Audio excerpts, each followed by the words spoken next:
What's up, y'all? Kyle Hamilton here. I want to give a quick shout out to Lucas, Connor, and Ryan in the Week Zero podcast.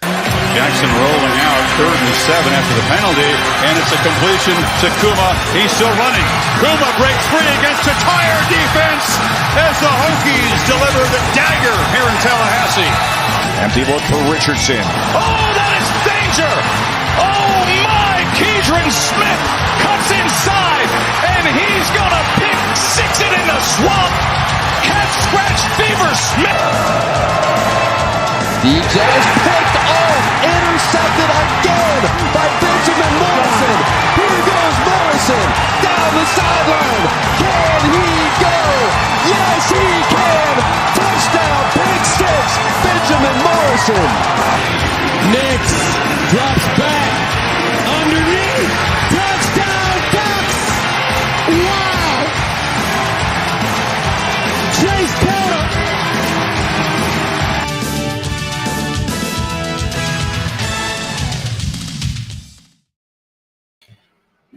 Hello, everybody, and welcome to another edition of the Quack 30. I'm your host, Lucas McKnight, and it's personal, baby. Let's get right into the juice. Last week, the Oregon Ducks, the now number 10 ranked Oregon Ducks, took on the Hawaii Rainbow Warriors. Wasn't sure what to expect from this game. I know that the Rainbow Warriors throw the ball more than any team in the country. And they threw the ball 44 times this last week, but didn't have a lot of success, especially in the run game. 19 carries for 59 total yards for Hawaii, 28 for 44 in total, 142 yards passing, a touchdown, and an interception. Not a great game for Braden Shager, who I think is a really good quarterback, but he was taking on a much better team this week. I was glad that we were able to pretty much stop Pofele Ashlock. He's probably their best receiver, just a freshman, by the way. He's probably their best receiver. 8 catches, 47 yards. Didn't have the best of games for him. Sorry, interrupted.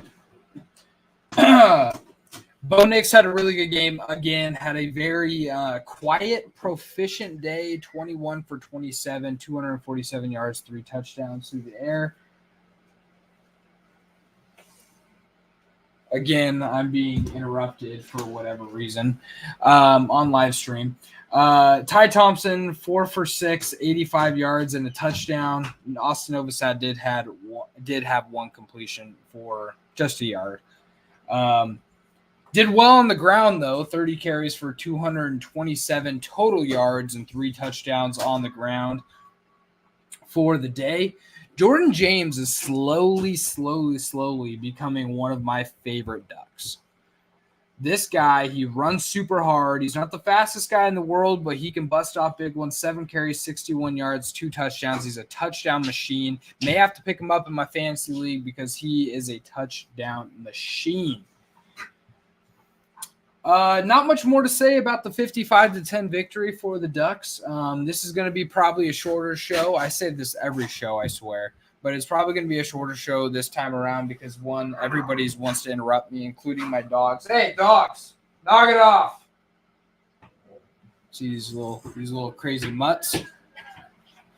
But also because it is the morning, and I'm only recording this because I needed to get one out before our trip.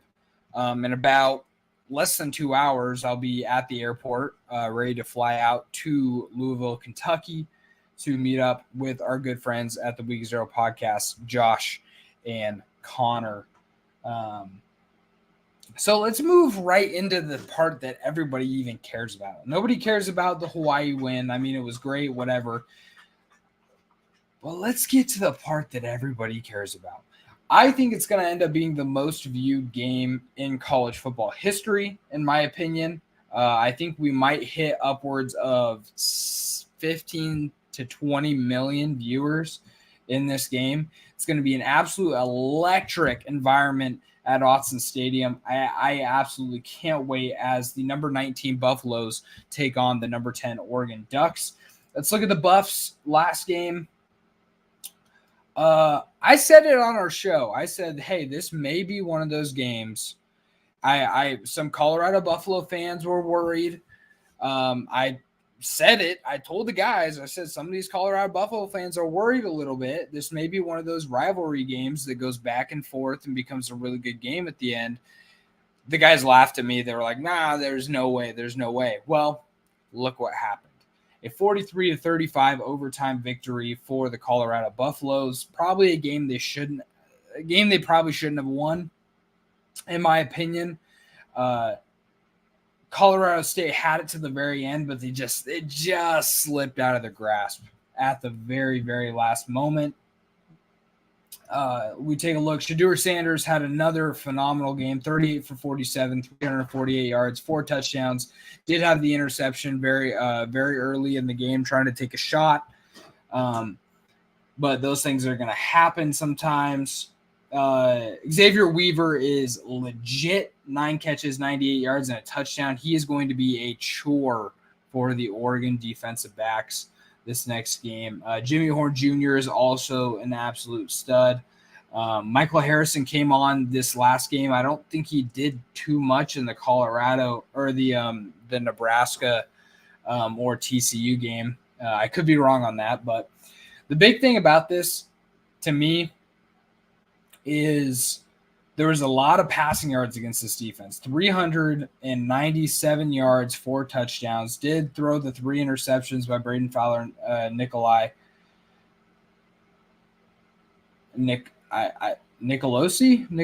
I don't know how to say his name. He said it on the broadcast a million times. I still can't remember. Threw for a lot of yards. They threw for a lot of yards against this Colorado defense, and that gives me a lot of confidence that Troy Franklin is going to get open a lot and often, especially because Blackburn apparently has every dollar that he owns on the Oregon Ducks to win this game, because he absolutely destroyed Travis Hunter for literally no reason. No need for him to do some shit like that, but he absolutely destroyed Travis Hunter, knocked him out of the game, lacerated liver, I believe, and he is now out for the Ducks and USC game. A huge blow for the Colorado Buffaloes.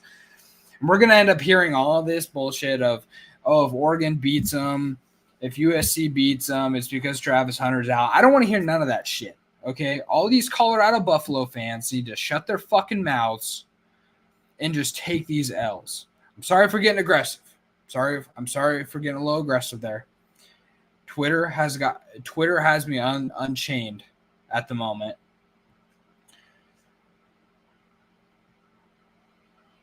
Without Travis Hunter isn't worth 30 points. So if Oregon beats him by 30 points, if USC beats him by 30 points, Travis Hunter isn't worth that. Travis Hunter's maybe worth 10. I think you could honestly say 10 points is what Travis Hunter's worth, which is a lot. It's a lot of points. But I think Oregon and USC both blow them out of the water, in my honest opinion, because I think they're tougher teams up front. Even though I think USC's got a bunch of cupcakes up front. I'm throwing all these shots. I'm just taking shots today. I think USC's got a bunch of cupcakes up front, but I think they're still better than Colorado, especially with the guy named Caleb Williams, who is the best player in all of college football. You look at the run game from Colorado State, 39 carries, 102 yards. Colorado did a good job of containing that a little bit, for sure. Averaging only 2.6 yards a carry, which is not very good. I think Oregon they're probably going to run the ball a little bit more. If I had to guess, they're going to be upwards of 50 carries in this game because of how light the defensive line for Colorado is, and just the front seven in general.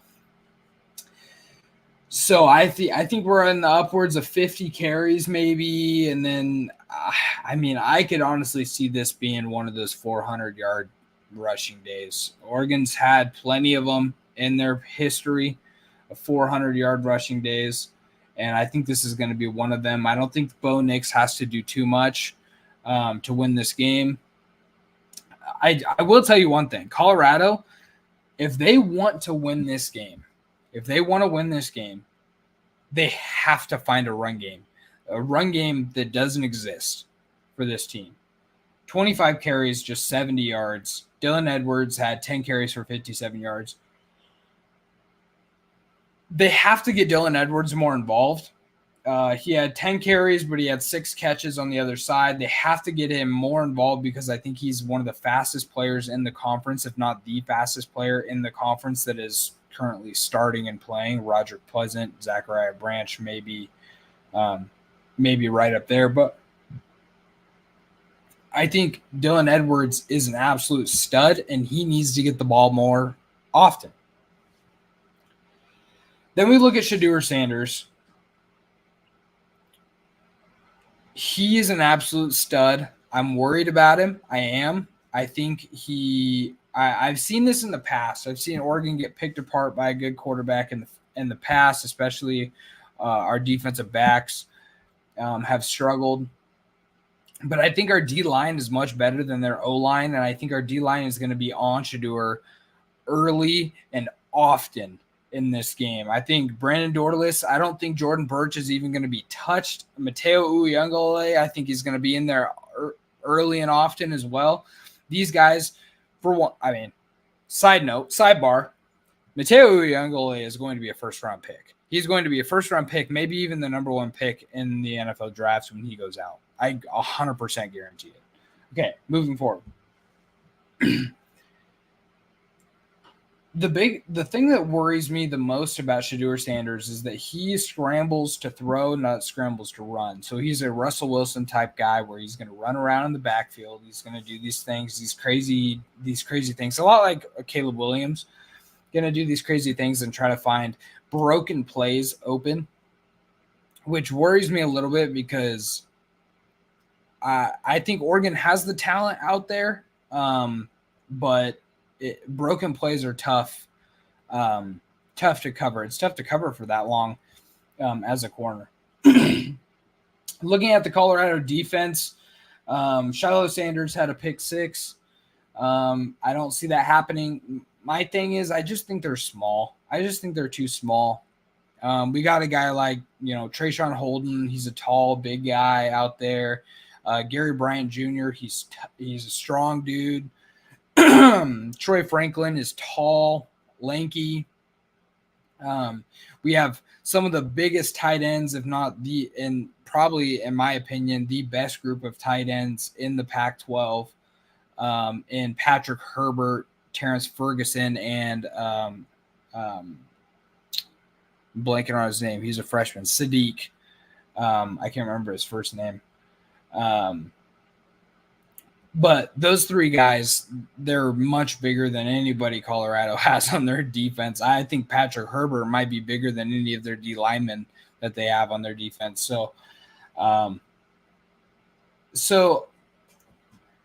yeah, I just think Bo Nix doesn't have to do too much. He has to do just enough. And I think we roll out of this game with a pretty easy victory. And I think I think once we win this game, it's going to become people are going to have their eyes on Oregon a lot more. I know we jumped up to number 10, but I think the eyes are going to be on Oregon a lot more. This week is absolutely incredible, by the way, games-wise. I mean, we have Oregon State taking on Washington State, who are both undefeated, ranked teams. We have USC taking on Arizona State, which you just never know. I'm pretty sure it's in the desert. You just absolutely never know in the desert. Whatever happens, happens. Oh, no, it's not. No, yeah, it is. It's in the desert, and it's a night game. You just never freaking know. We also have, let's see, UCLA and Utah are taking on each other. Obviously, Oregon and Colorado. Washington, I believe, is the only team that's not taking on a tough opponent. Yeah, they're at home against California. It's going to be going to be a bloodbath. I hope California, I hope they take their ibuprofen before that game. It's going to be a tough one. As I'm slowly losing my voice before we even go to our trip. We love it. We do it live. Taking a look at the Oregon Ducks upcoming schedule. Obviously, our first 3 games, 81-7, 38-30, 55-10, scoring over 38 points in each and every game, which is good. I don't like the 30 points to Texas Tech. I know it's tough to win in Lubbock, but I don't like that very much because it's also really tough to win in Seattle, and that team scores a lot of freaking points. So hopefully we get that figured out this week against Colorado. But Colorado at home, then we take on Stanford on the farm. Anything can happen on the farm, but I think I don't think Stanford's a very good team. I think Oregon blows them out of the water. So you say worst case scenario, Oregon loses against Colorado. They take on Stanford. They blow them out of the water. They take the bye week. I think worst case scenario, we lose to Washington. We're 4-2 heading into the Washington State. I don't see a world where we lose to Washington State. So depending on how they do against Oregon State this week, but I don't see a world where we lose that. So 5-2. I think we destroy Utah. I don't think Utah's a very good team this year after everything that I've seen. So 6-2, 7-2 against California. They're a really bad team. And then we take on USC late in the season. I'm under the impression that Oregon wins that game. It's at Autzen Stadium. I really think we're talking worst case scenario. They lose maybe. But I really think Oregon wins that game in Autzen Stadium November 11th. So I'm going to say 8-2. Dominate Arizona State. It is in the desert. I don't know if it's a night game yet. It probably will be because, that's the cards we draw. But I still think we win that game. So we go 9-2 heading into the Oregon State game. Again, at Autzen Stadium. It's hard to win at Autzen Stadium, even if you're the Beavers, who are going to probably try to run it down our throats like they did last year. I still think we win that game. So I think, honestly, in my opinion, worst case scenario, we go 10-2 throughout this season. I think best case scenario, I really think we can go 12-0. No Pac-12 team has ever gone 12-0, but I think Oregon is the most complete team in the Pac-12. Maybe Washington. Man, that Washington one is so good because I think both of those rosters are very, very close.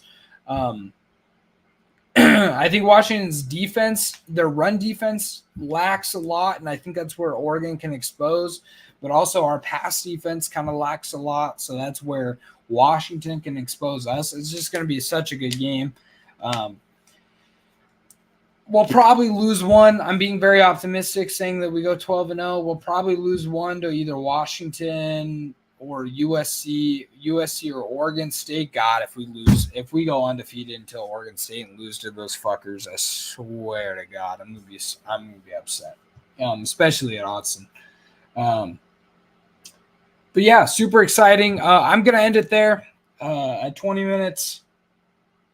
This has been the Quack 30. I'm losing my voice. Hopefully, we'll be able to record a lot of what we got going on this weekend so we can throw together a little mini video for the podcast.